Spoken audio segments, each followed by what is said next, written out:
Salut la famille, nous sommes très heureux de nous retrouver encore une fois les pistes devant vous et nous disons merci, merci d'être toujours là présent comme d'habitude, surtout à travers cet espace des commentaires. Et comme je vous le rappelle souvent, cet espace est bien réservé pour toi, donc si tu as quelque chose que tu voulais partager avec nous, n'hésitez pas, il faut partager.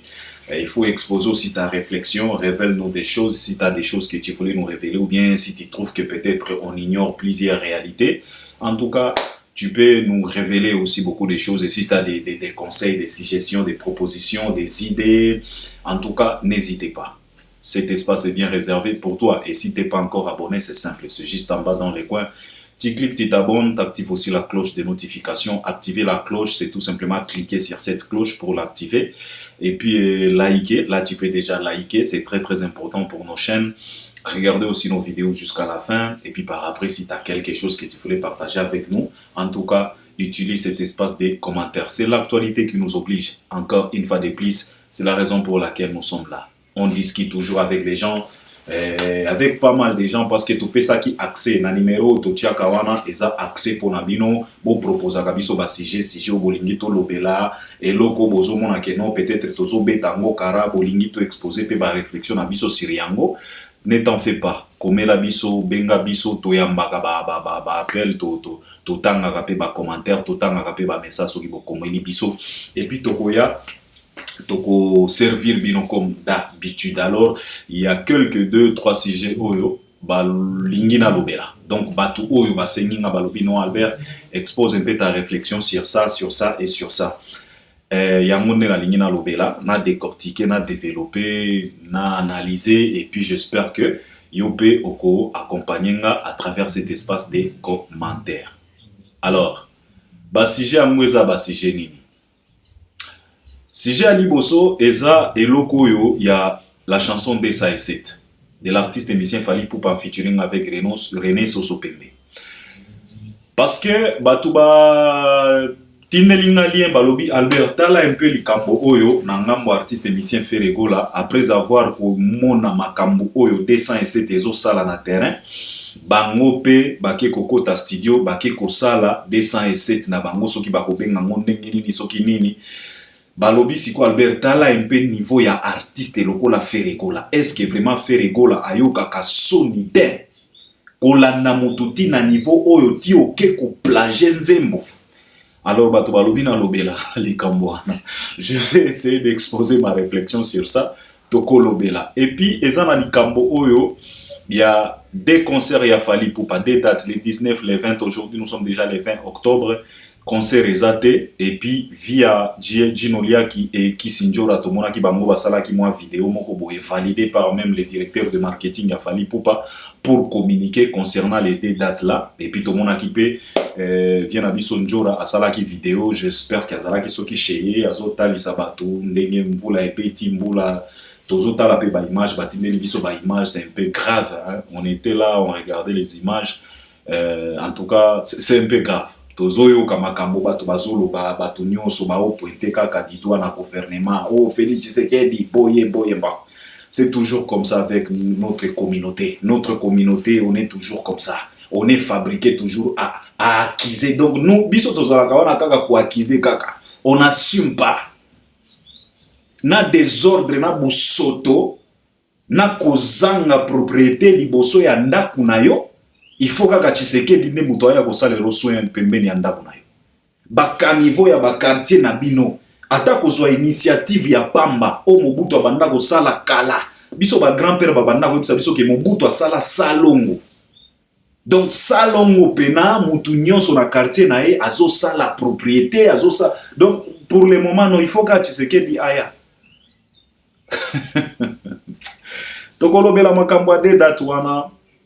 Et puis eza pe na likambo mosusu concernant iloko oyo e utaki kobima ya koloba ke non Fally ba bengani bato na répétition ya Fally ba chroniqueur soki ndenge nini. Alors ça crée un peu beaucoup de choses. Hier j'ai discuté avec quelques personnes balobi ke non Albert omoni bino pe vraiment hein ba omoni il faut Fally aidaka batu omoni koede o Fally edaka batu yango nde salaka ke Fally azala toujours béni. Alors bino soki bokomi trop dur bokomi kolinga Fally abengana batu pembeni na ye eza lokola bozo bengana pe ba bénédiction o eza réservé pour na Fally. Au moins, au Congo, tous à la compréhension, vraiment. Nagoloba, nabolobela yango. Donc, ezaba toi sujet oyo, mais ce qui t'a un permettre, toko toucher pe ba paramètres misusu et puis ko communiquer pour na ba événement, ya ba artiste na biso oyo ezo la bango na espace Schengen et puis na États-Unis. Alors, ce qui na bandi na faire pour na likambo oyo nzembo, na yoki batu et puis batindelinga lien moko boye. Nathalie, c'était na plateau ya Dab, si je dis pas de bêtises, il y avait la petite fille Soki Lakinda. Elle parlait de cette chanson jusqu'à ce qu'elle a versé des larmes. Batinelinga pena lien Nathalie na lobi et comme il na niveau oyo. La petite a expliqué, elle était tellement touchée, choquée, donc jusqu'à ce qu'elle a versé vraiment des larmes. Parce que na moni ba pesa qui est mouchoir tonton bef na ndeko na biso yefte bilanga ba proverbe. La petite a parlé et c'est pas tout simplement elle là où tu peux discuter na bande de Kwebele balobi Albert vraiment quelle honte. Ça c'est quel genre d'artiste koki koyoka ta sonité moninga koti studio abimisi nzembo ezo sala carton partout. Ozoyo kata sonité yo poke ko sala plagiat ya nzembo même rythme au changer ka ba maloba. Hein Albert vraiment boko ki koyebi sa faire été parce que yo Albert toyebi opesa ka pena faire ba conseil belé opesa ka pe ba artiste ba conseil est-ce que boko ki ko conseiller faire été. Ah bandeko. Bon vous savez j'ai déjà réalisé pas mal d'émissions pour conscientiser Ferré Natim Naye, pour conscientiser les Gaulois, soi-disant les fanatiques de cet artiste. On a déjà réalisé pas mal d'émissions, mais je vous ai toujours dit que Ferré, c'est un migrant des rêves. Je l'ai toujours dit. Ferré, c'est un migrant des rêves. Un migrant des rêves, il est toujours caractérisé par la perdition des repères. Un migrant des rêves, c'est celui-là qui a perdu les repères. A perdu déjà boussole. Au moment où il bateau est en plein océan, ils ont kende pakebo et à la boussole. Ceux qui vont perdre déjà boussole, c'est tellement compliqué pour les capitaines et les bateaux pour accommissango na port. Même dans avion, radar, ceux qui avion et se perdre déjà dans radar, bazo mona yango li sous-souté na radar, c'est un sérieux problème. Inquiétude des côtes déjà. Et ça lokola un migrant des rêves. C'est celui-là qui a perdu déjà le repère. Alors, un messier qui a déjà perdu les repères, c'est tellement compliqué pour lui de pouvoir s'en sortir. Donc, il est exposé à n'importe quelle influence. Donc, occasion nyonso oyo eko se présenter devant lui, il peut adhérer à la proposition wana parce que azana ba repère te. Azana ligne de conduite te parce que bousso les até, radar les até, ba perda. Au moni fere, azana lokola avion oyo, radar ezo mona ete. Na loba yango déjà. C'est la raison pour laquelle makambo nyonso oyo est arrivé à pas à faire. On lui ramasse des propositions par ici, par là, et on lui propose, les mecs adhèrent sans hésitation. Sans pour autant même qu'au fanda à calculer, à là-bas, étudier, non. Lui, il adhère facilement comme ça. Mais cela ne veut pas dire que le projet n'y a souffert à adhérer à kaka, non, tozolo projet, parce que, et l'okoyo, et l'obisi batebele, bakobi ko se moquer, balobi vraiment faire, vraiment. Parce que na mona qui même ba fanatique na ye bato ba bimaka toujours koya kolobela ye bazolo ba ke non il faut botika faire tranquille nzembo ana d'ailleurs les nzembo falite les nzembo René Soso nzembo bimaki déjà kala ceci c'est là toujours des choses comme ça. Mais là je voulais quand même interpeller les gens parce que tant que tozo sala ba analyse il faut tous ala ka au moins sérieux. On est tellement averti faut tous ala ka pena ba analyse pena ya bien. On peut se moquer de Ferré dans la situation Oyo, mais moi je pense que Ferré, il est pour rien. Bogolo Bananga, il est pour rien. Comment Albert? Non. Ferré quand même, il est pour rien. Parce que jusque-là, cette chanson n'appartient pas à Ferré. n'a pas projet à faire, il n'y a aucune chanson qui ressemble à ça. Et donc, on a quand même vérité. Parce qu'on condamne. C'est la honte, bien sûr, parce que il faut proposer à faire dans la répétition et à CP là. Mais jusque-là, parce que non. Ce n'est pas Ferré qui a sorti cette chanson. Soyons quand même sérieux. Tozalaka quand même juste. Ce n'est pas Ferré qui a sorti cette chanson. Ferré n'a jamais enregistré une chanson pareille. Si et seulement si on pouvait retrouver la voix de Ferré dans cette chanson-là, là ça pouvait être autre chose. Si et seulement si Ferré pouvait remixer cette chanson avec l'homme qui lui a proposé ça, là ça pouvait être autre chose. Mais jusque-là, il n'y a aucune voix. Ferré n'a jamais posé sa voix dans cette chanson. Ferré n'a jamais enregistré une chanson comme ça. C'est une chanson enregistrée par un fanatique. Parce que le Messie là, quand il est venu, il s'est présenté. Il a dit que non, je ne viens pas ici pour de l'argent. Je viens juste parce que je t'aime fort. J'ai de l'estime, je te considère comme notre capitaine qui amène la rumba à bon port ou bien au bon port comme tu veux. Donc, il s'est présenté comme un fanatique. Alors, la chanson est enregistrée par un fanatique. Et le fanatique, il est venu présenter son œuvre à son artiste préféré. C'est comme un jour, un fanatique, il a réalisé un soi-disant robot, Nakisasa, abenga robot en affaire. Donc c'est toujours comme ça. Oh, eza ba délire ya ba fanatique. Eza pena délire ya ferité. Fere azana makambo oyo akopia kafali. Effectivement, bakata, banini, on a dit ce qu'on vient pas. Mais naka oyo vraiment, faire à côté studio te po ayemba nzembo ya boy. C'est une chanson réalisée par un fanatique et le fanatique, il a trouvé bon de venir proposer ça à Ferregola. Si quoi le problème est ça wapi, problème est ça que batu ba sepelite pourquoi faire andimi yango. Mais asala nini? Asala netini. Papa, eloko ya malamu ezalaka eloko ya malamu. Ce n'est pas tout simplement na ka ya fere. Kawana touchi komona yango et pas ya cultura pays vie. Chez notre vieux Félix Wazekwa. En featuring avec notre légende Mbali Osombo.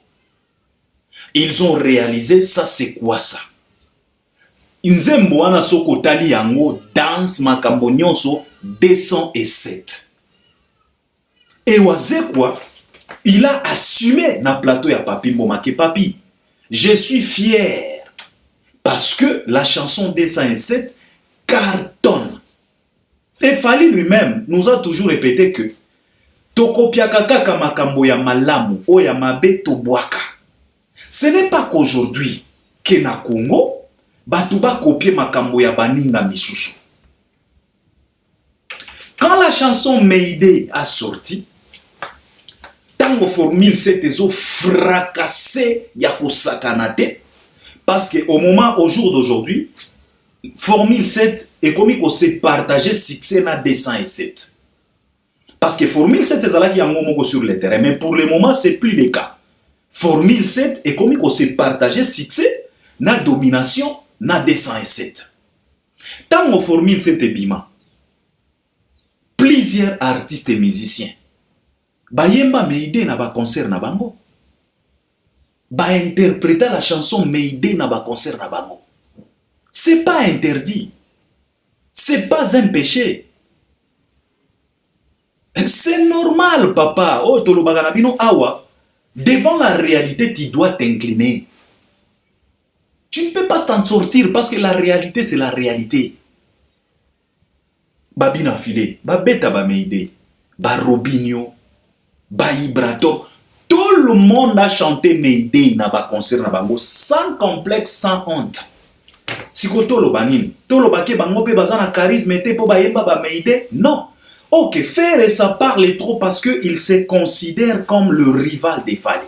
Mais toi, là, n'agape maloba ya Fali et mon côté. Fali n'a jamais considéré Ferre comme son rival. Fali n'a jamais admettre ça. En aucun jour, Fali atikala kondimela bato ke Ferre aza rival nanga. Non. Maloba ya Fali otoyebi fala loba que na Congo wana. Musicien congolais. Oya liaka ba fufu ba kwanga bani na fandanga na Kisasa. Azala rival nanga. Jamais de la vie. Donc, il n'y a aucun garçon qui peut se considérer comme rival de Fali aujourd'hui à qui? Wane zalaka na ngambu ya Ferre na batu na ba communicateur na e. Bangonde ba bimisaka loko la Ferre aza rival à Fali. Biso Albert Premier sito loba. Il n'y a pas un garçon qui peut se tenir debout devant Fali. Il n'y a pas de rival de Fali au Congo. Alors, et bimi babe parce que ezan à côté à faire. Mais eloko wana ka oyo. Tout tu komona ngo pe pas vira biso Félix Oise quoi. Comme Félix Oise quoi za mayele, lui il a assumé sans problème. Alors faire peut-être à cause a du mal il y a quoi assumer. Mais on lui a quand même proposé, ce n'est pas la chanson à lui. To dédouanier na nuna likambo wana parce que bato ebele bakomi koloba Ferre Sony pena au côté studio. Non, je pense que Ferre à côté qui studio te pour na ko réaliser nzembo wana. Fanatique ne à côté studio a réalisé nzembo wana aye ko proposer amwe pas Ferre. Si ko Ferre ça la netini. Papa nzembo ezobe papa. On bino pena na ebité so ki bozo mona na ebité so ki bozo comprendre makambo de sincérité zo sala na Kisasa. Makambo de sincérité zo sala na monde. C'est autre chose. C'est la raison pour laquelle 207 ngana komi ko benga ngo formule 8. Parce que 207 est la formule 8. C'est autre chose, papa. Kabase le kwea na maye komi partout na gouvernement, partout. Sko yo boya kaka. Otiaka tembe. Jamais. Et puis fanatique à côté studio Salim Nzembo pour na motiver pe ba fanatique à faire ba kende kosomba ba bien mais où est le mal? Où est le mal? Ça montre la grandeur de Fali. Bozo silika ponani. Bozo le la ponani. Ça montre la grandeur de Fali parce que biso ou bien bato ebele parfois ba lukaka batala eloko et salaka que Fali azala grand par rapport à faire. C'est ba évidence yango yo. Ba évidence yango yo. Ndekwa koti studio a sali featuring na René Soso a bimisi nzembo cartonné de façon que tout le monde s'incline. Tibaye ko proposer soi-disant rival, yé à s'incliner kaka. Mais c'est la force à Fali. Une force de frappe. Ogoleka wapi papa. Waneza makambo mosusu waneza formule 8. Hein? Kabase le kwea na mai. Alors je pense que tout des douaniers na nous faire na makamboyo, ce n'est pas Ferre qui a chanté. Ferre a tirala kokota studio te, baye kaka ko proposer ye fanatique ne muto a proposer. Et puis eza sonité. Eloko ya malamu papa, eloko ya malamu ezaka eloko ya malamu.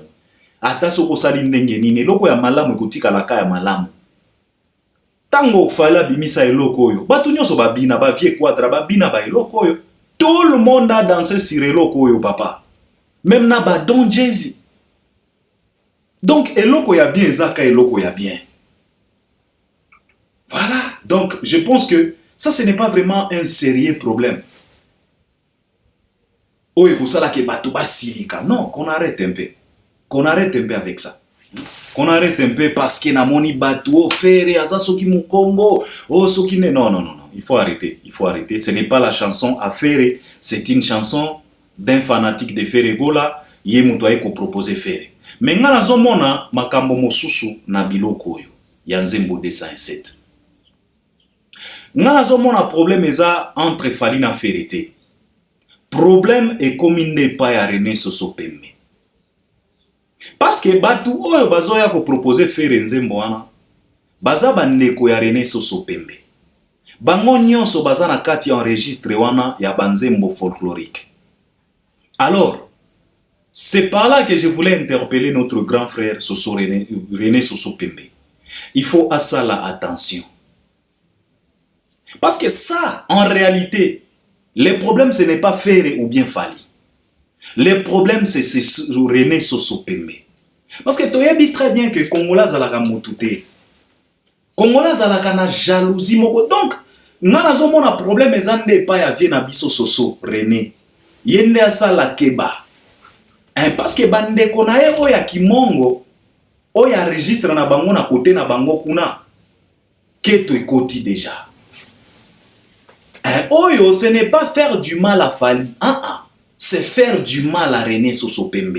Donc cela veut dire que ces gens-là ne sont pas contents. Il y a comment on a ni René Soso Pembe à Matiboye sous nos yeux. René Soso Pembe a commis un niveau à beta ba concert à ba VIP à ba $50 na Kisasa kana miso na biso tozo mona. C'est là où réside maintenant le vrai problème na makambo bozo mona. Parce que la chanson 207 et koki ko créé pe baliwa dans les jours à venir. Ce qui batubaza prudente. C'est la raison pour laquelle j'interpelle vient abiso René Soso Pembe. Asala keba. Abanda sikoyo kotala de près ba comportement ya bande konaye.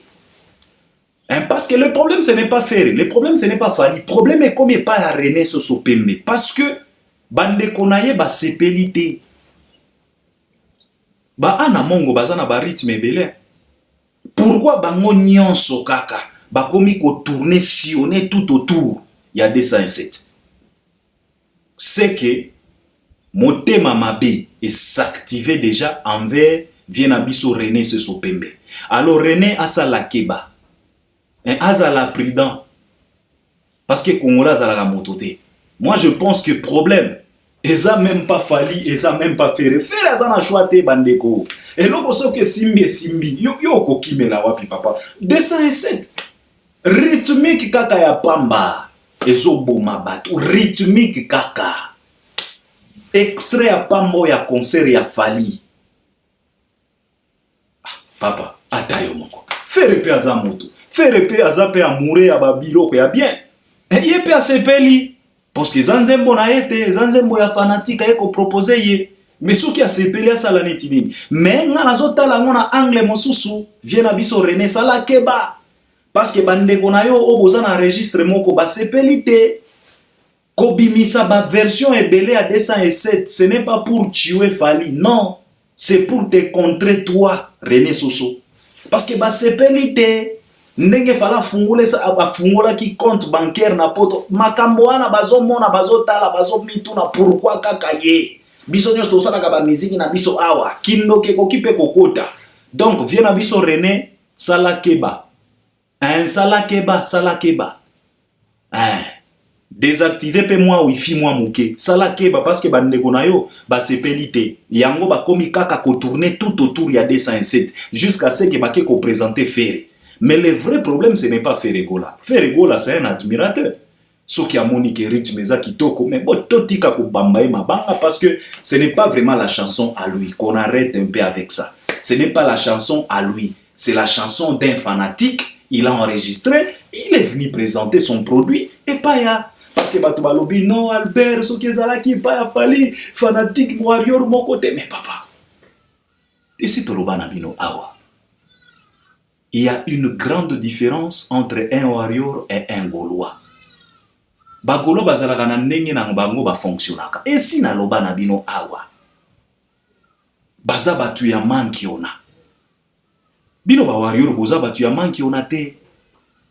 C'est la raison pour laquelle il n'y aura pas ressemblance entre un warrior et un Gaulois. Sauf warrior oyo azo comprendre te. Mais un warrior averti à cause se distinguer kaka envers les Gaulois. Ce qui aussi ka warrior moko otieye na groupe ya bagolois, batu bako remarquer que yata ce qui azana kati na bango mais aza Gaulois te. Voilà. Donc il y a une grande différence entre Fali et Ferré. Fali n'est pas Ferré, Ferré n'est pas Fali. Donc ce qu'il fallait à koki kondima te faire à koki kondima. Papa, faire à seka français. Mais aya koyembela biso ma deuxième cerveau. Muchalolenge wana bino bozo kamo. Faire tia komi na niveau koloba kata sans honte ça papa. Atabino moko. Atabino moko bozo kamo kaka.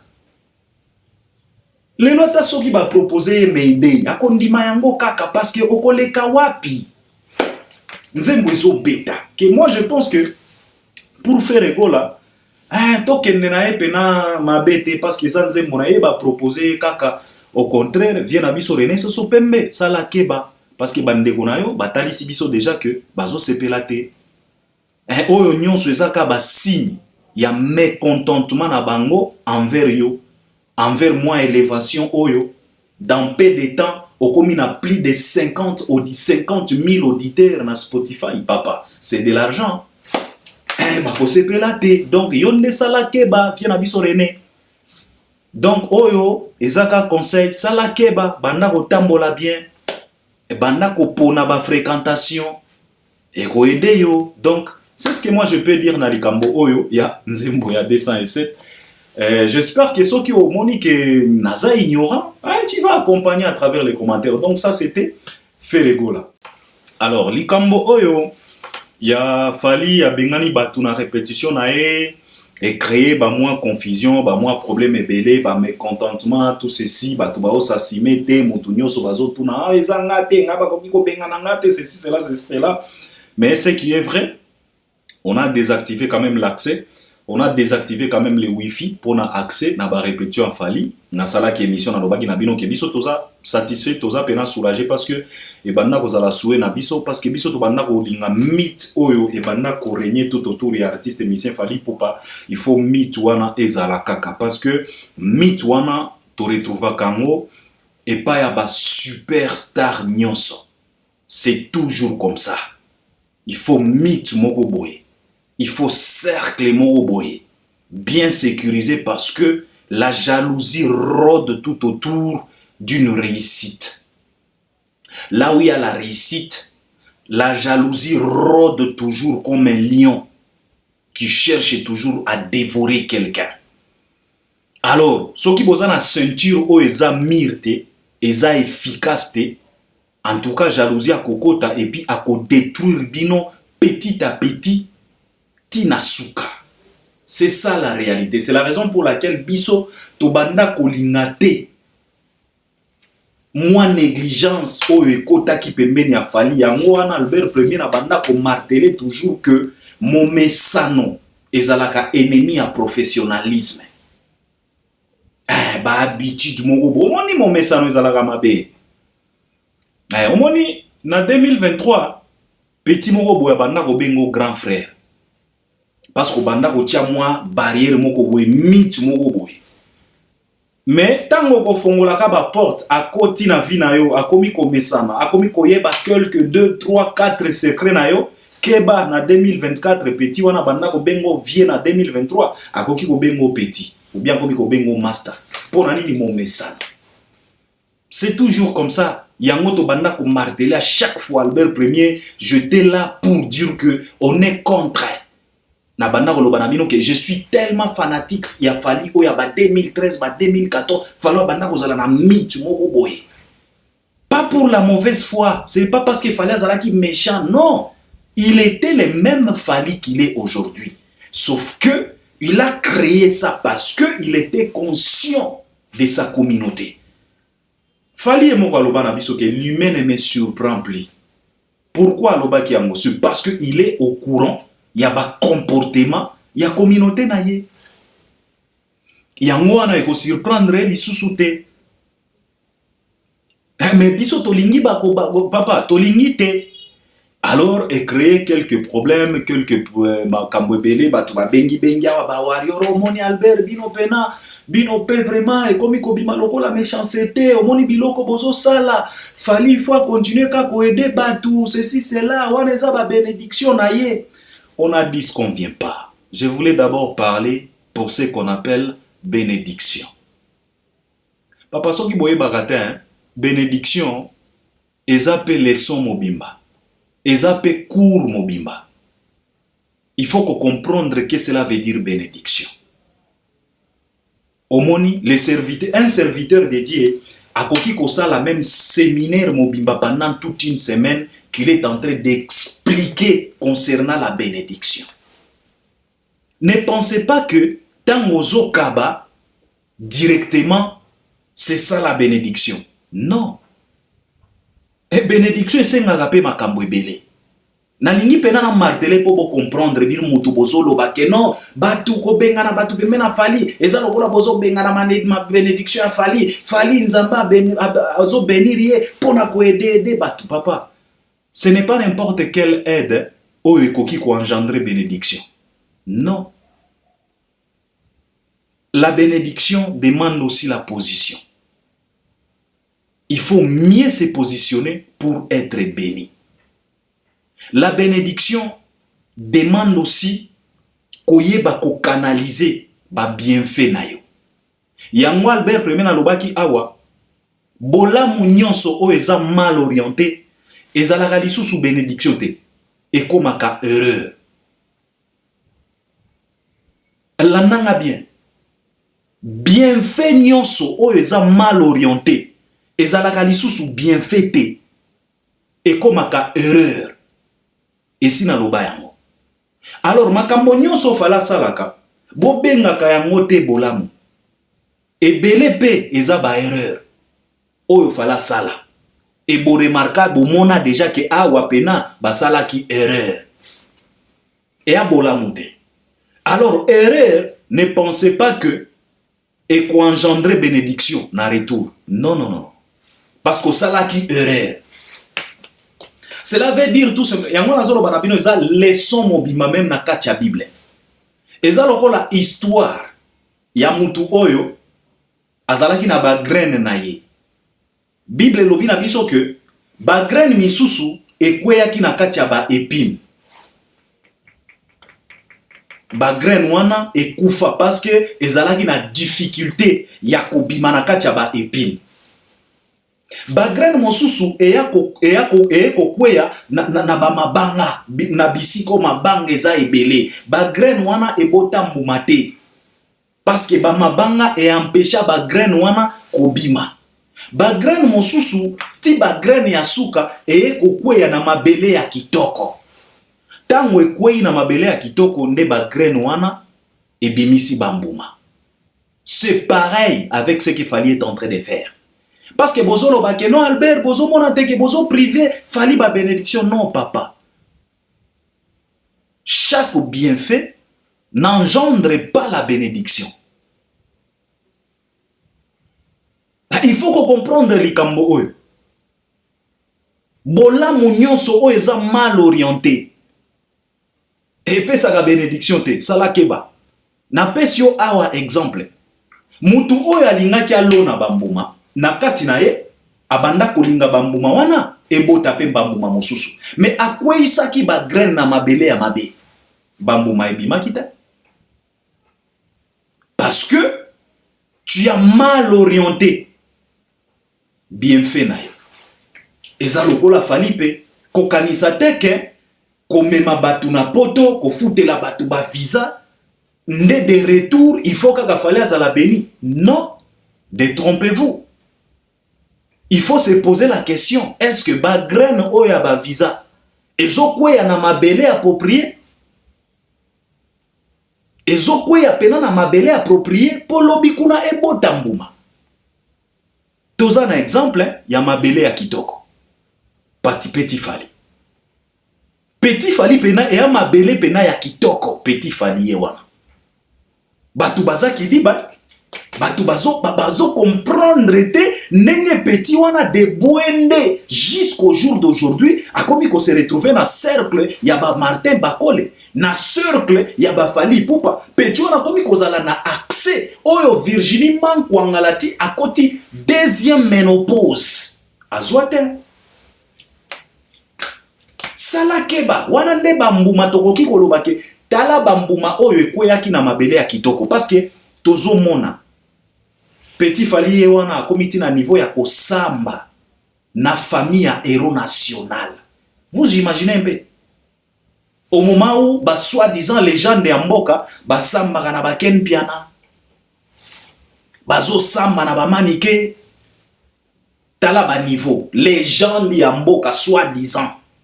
Ba dossier na ye na banken piana o akangisa manike Oh akangisa fere, mais Petit Fally from Bwende, le loi komi ko samba na famille ya héros national. Pour une simple chanson. Wana nde ba graine ya ba visa ekweya ki na mabele ya bien. Mais ebele ya ba graine ya ba visa ekweya na mabele ya bien te, bino moko bozo mona. Et bozo kanisa ki de retour bénédiction ekweya. Détrompez-vous. Détrompez-vous. Ce n'est pas comme ça. Bénédiction, et c'est un positionnement. Tu te positionnes comment? Papa, yo kanisi ke soki fali lelo atiki kopesa bato ba visa nde akoza la bénité. Toi tu penses que la bénédiction de Fally ezo utaka kana makamba ba visa? Tika na peso eloko yo. Et puis yo mongo sala comparaison. Bisika nini bénédiction au vrai sens du mot bénédiction ekoki ko uta. Tozui ka ya ba visa. Tozui ka o fala bimisaka ba mère na biso na ba hôpitaux. To peser, to tiango na balance. Awa toza na ba graine ya ba visa. Awa toza na ba graine ya ba maman o ba kangama na ba maternité. Toi tu penses que la bénédiction oyo euta ke pa ba maman okoki ko comparer yango na bénédiction oyo zo uta na ba visa? Papa. Papa, keba. Oyo eza ba bolamu mal orienté, to moni déjà ba résultat. Oloni mbuma na mabele ya mabe. Mbuma poli, ebimisi mafinga, ebimisi désordre, ebimisi bassesse. Tozo mona, tozo contempler yango. Et alors, na biloko wana, kozela kate bénédiction. Peine perdue.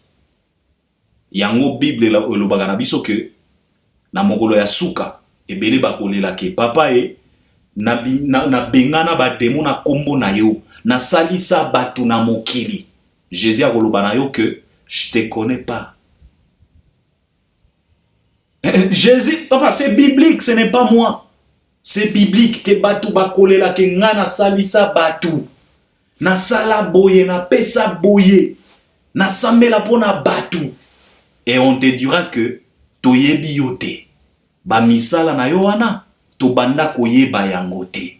Pourquoi? Parce que c'était mal orienté. Alors il faut que ça la keba tango bozo ya oh bino balber, non, il faut arrêter avec ça.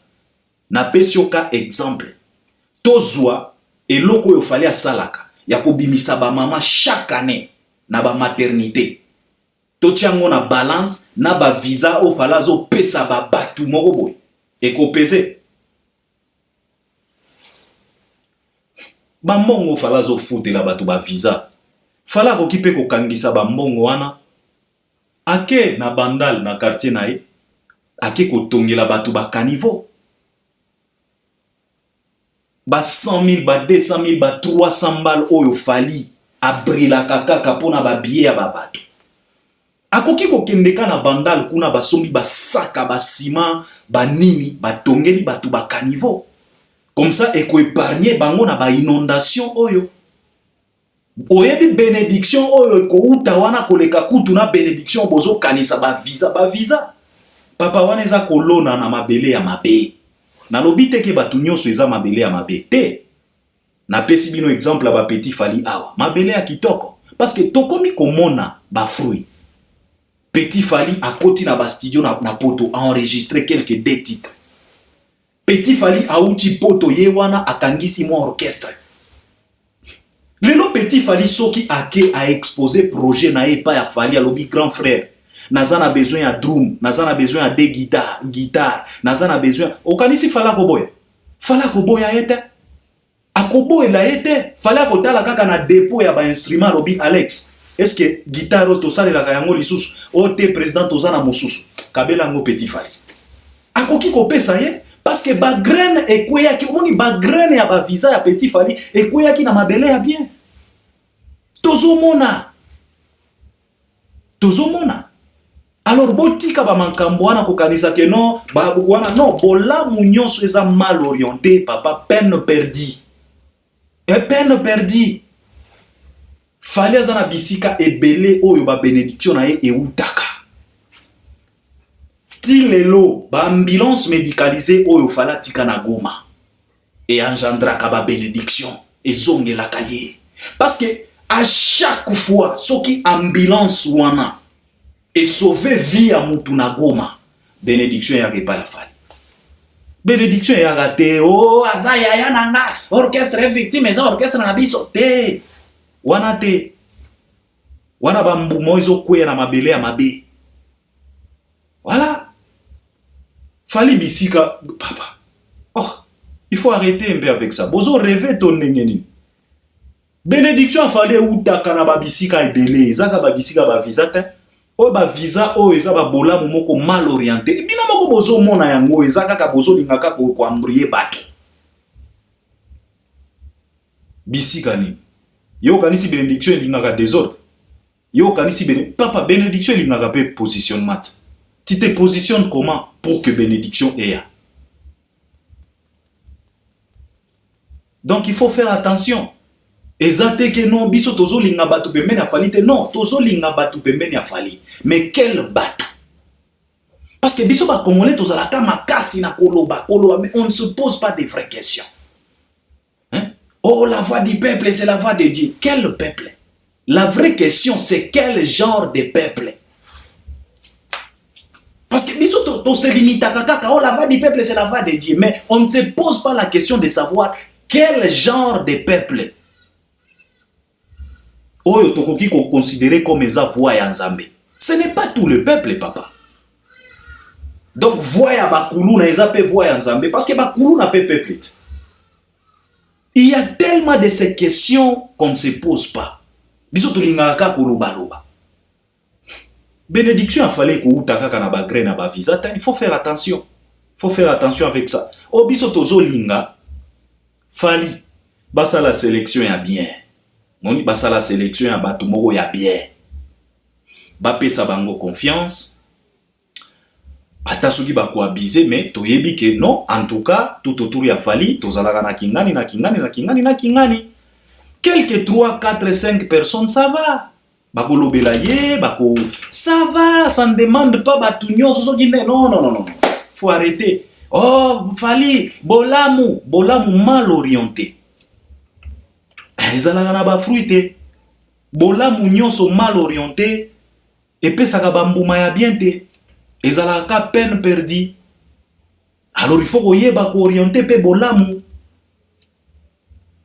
Donc biso to sepeli ndenge ba kotisi rigueur. Ba désactiver wifi na répétition. To sepeli makasi. Et puis il faut ba désactiver pe wifi na ba côté mosusu o tozomona ke désordre eza nan. Il faut ba désactiver wifi wana. Par exemple, na côté o ya ba émission. Un ba artiste penon ba accompagner ka fali. Par exemple, Emmanuel Macron. Emmanuel komi ko kende ndenge moko boye. Papa, yeba que tu accompagnes Fali. Tu ne peux pas te laisser emporter na batuloko la ba déplique. À chaque fois au bandaka koyaka ko répondre déplique. Parce que tant on déplique à ko répliquer pour na yote, à ko répliquer mbala moko et pas ya boss na yo. Donc rigueur parce que biso to yebeli ba artiste ya Fali ba émission ebele ta. Bozalaki tellement concentré na ba boulot na bino. Donc batala ba bisika oyo madofolo ekomi kokota petit à petit. Madofolo oyo ekomi ko s'agrandir petit à petit. Batia soudir. Ba souder pena. Et ça la pena kitoko makasi. Donc moi je pense que c'est ce que je voulais dire à propos de Makambo. Cela ne veut pas dire que non. Bato bazo linga ba kangela fali ba bénédiction, il faut fali à aider bato. To boita fala aidera déjà bato. Na pesi bino awa exemple ya ba aide ya solo. Oyo engendra ka ba bénédiction ya solo. Ba mama na biso ba kanga magana ba maternité. Yo ko comparer ngo na ba graine na ba viso ba pesa ba euro. Pour ne pas citer tout le monde. Tu peux comparer vraiment.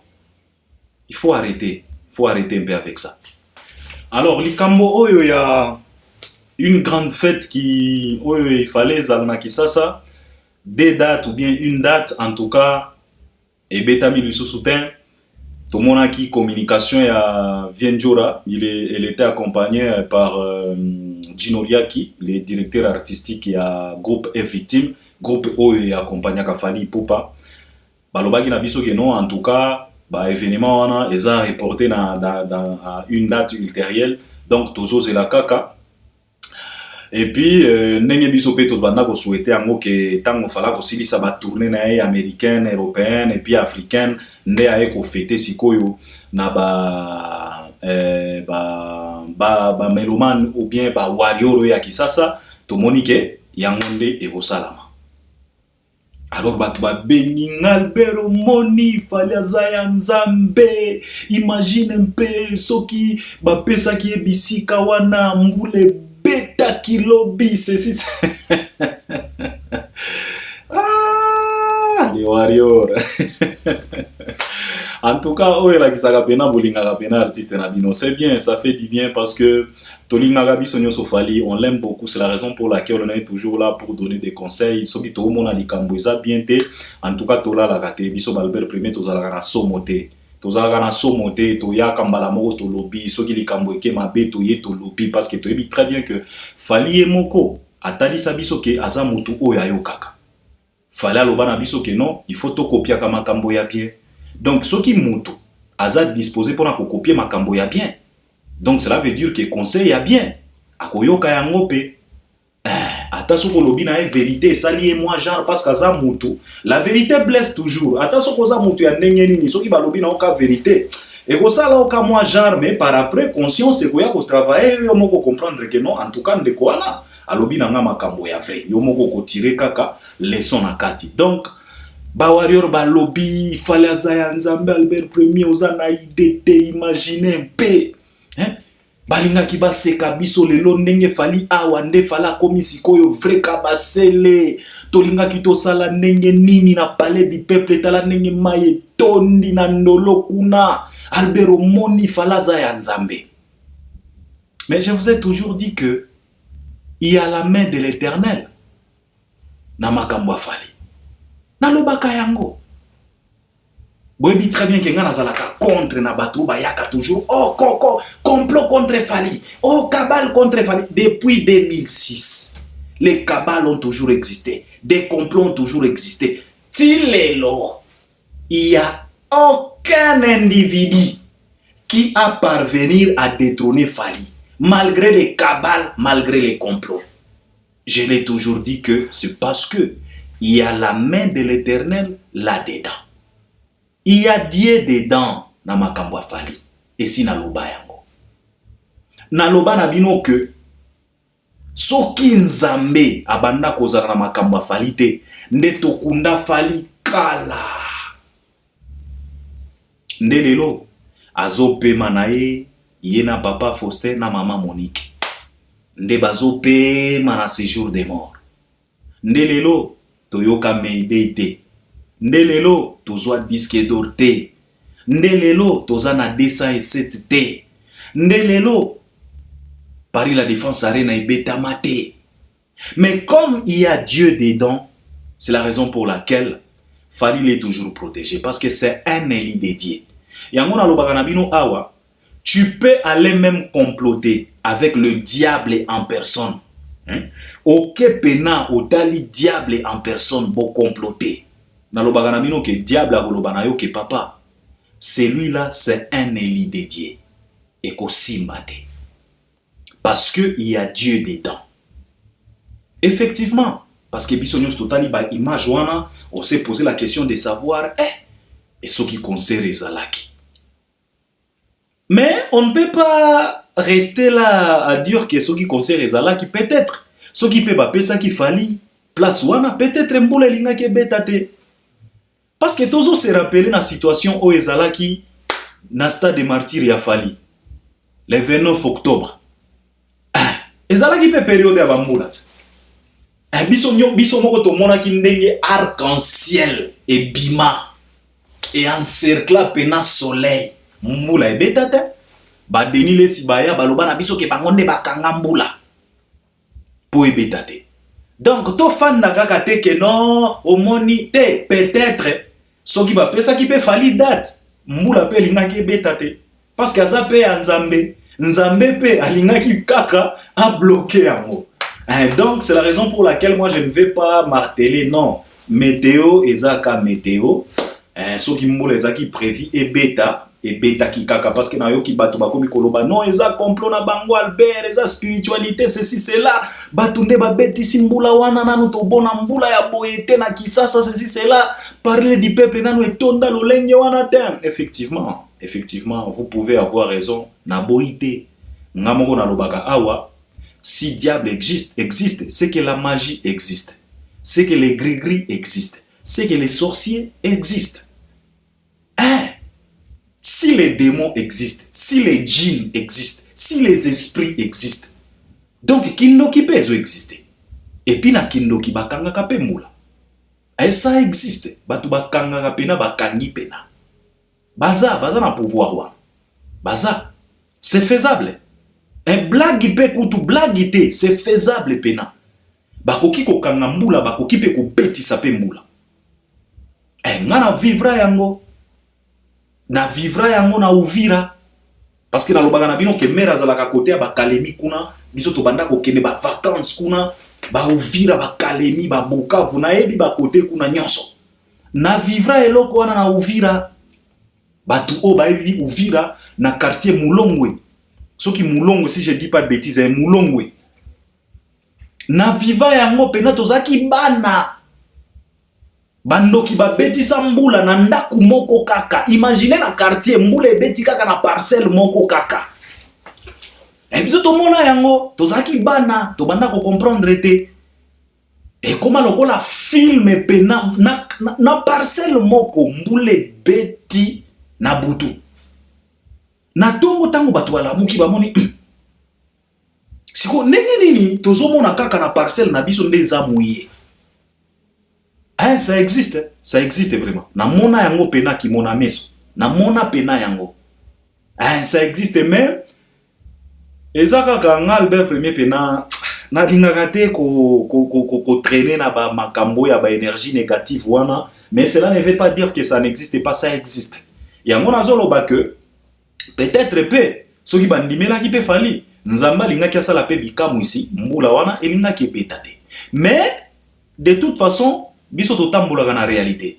Réalité ezaki mbule beti ya mabe pena. Et évidemment, ce qui concerne ezaki prévu, en tout cas, elingaki ezala mawatro nde na minute oyo na yebite ce qui fala lingaki akimela wapi. Parce que tout le monde déjà bah tu as fait récupérer déjà oh fali kosaleka kosaki batu ceci c'est là non. Akosa batu te eloko il faut boyoka oboyeba bo retenir. Soki akosaki ba oyo ya ye. E ba oyo ya ye bandimi kokosa wana. Bandimi kokosa mapona fali. Po azaya bango. Parce que ba warrior baza pona fali. Basomba ba billet ya Stade des Martyrs. Ti lelo ba réclamate bandima bafana na bango calme. Parce que baso sala yango pona artiste na bango. Ceux qui montrent l'amour envers leur artiste. Ceux qui bino bagolo bokomi kobima oh fallait akosi batu ça va ba warrior bandimi bakosami pona artiste na bango akosi bango bandimi yango ba encaisser yango siko etali bino na nini bino boza na événement na bino na 2025. Parce qu'on a comme l'impression, à part 2025, vous avez un événement mon sous-souté. Alors, occupez-vous, na ba sauce na bino, ya ba Paris la Défense Arena, boti kape fali na oyaye. Ba warrior bandimi, soki fala kosaki bango, akosa ba eza makambo entre papa na bana na ye. Ya bino nini? Etali bino na nini? Et puis fala kosaki te. C'était prévu à Beta, na sala ki ba émission na lobaki ke ba démarche zalaki moi à peu près parce que il fallait d'abord qu'aussi bisa makambo nyonso o ezota l'administration avant de venir proposer au warrior parce que Congo wana ezalaka mboka ya ba surprise. Yango na lobaki. Bino moko bomoni que jusqu'à la dernière minute réponse epesa makite. Alors c'est tellement compliqué au Congo d'annoncer quelque chose, sauf que vous avez une assurance T à 100%, il y a des démarches administratives. Il faut d'abord qu'on silisa, ou silisina no côté wana, par après ndewe ko annoncer. Parce que ba warrior ko pona bisika, petit problème, ba ko pona yango à n'importe quel moment, ce qu'on proposait bango kaka ba ko pona. Mais il fallait d'abord kozala na assurance na côté administratif kuna, soki makambo nyonso eza calé, wana nde boye yango nde na lobaki Albert Premier et puis bino moko bomoni ke ekendenge ke. Donc tolobi quand même merci parce que ce qui concerne ezalaki elingaki ezala pena mawatro parce que tout moni ba inondation c'est tellement compliqué. Je pense que ndeko moko alobi na ngaki Albert il faut bolobela quand même toyebi très bien que bolobela ka bipilo ba miziki mais na ba réflexion bozala kana ngona miziki soki bo tie moi maele pe na politique bolobeli pe ba konzi bolobeli pe peuple congolais et ko ça la pena bien. Donc c'est la raison pour laquelle na promettre bino que émission ekoya tokolobela moi likambo o ya inondation pardon ba désordre oyo ezalaka na Kisasa parce que à chaque fois nous Congolais tozalaka peuple moko boye ya kwakize bato kaka. On a comme l'impression makambo nyonso il faut Tshisekedi nde mutu asala yango. Et pourtant ce n'est pas comme ça. Ce n'est pas comme ça. Peuple paix, il faut rendre tâche facile na ba dirigeant. Et ça na ba mboka ebele tout autour ya Congo parce que biso to voyageaka. Je fréquente des pays to voyageaka. Et ça na ba mboka ebele o ezalaka tout autour ya Congo. Soki oke na ba mboka wana otali comportement ya population. Yo moko koloba ke non en tout cas président ya mboka oyo azana grâce. Mais peuple congolais tozalaka wana te kaka kwakize parce que tout le monde a ba vidéo ezaka yo Tshisekedi ozotala makambo yo Tshisekedi ozomona mais papa ata kanivo oyo eza liboso ya portail na yo okoki ko bongisa yango te mbongo oyo omemaka na ba terrasse pona kokende komela ba bière ba agene okoki ko somba ta desaki ya ciment te obongisi ata mwa kanivo oyo eza na portail na yo. Il faut ka Tshisekedi aya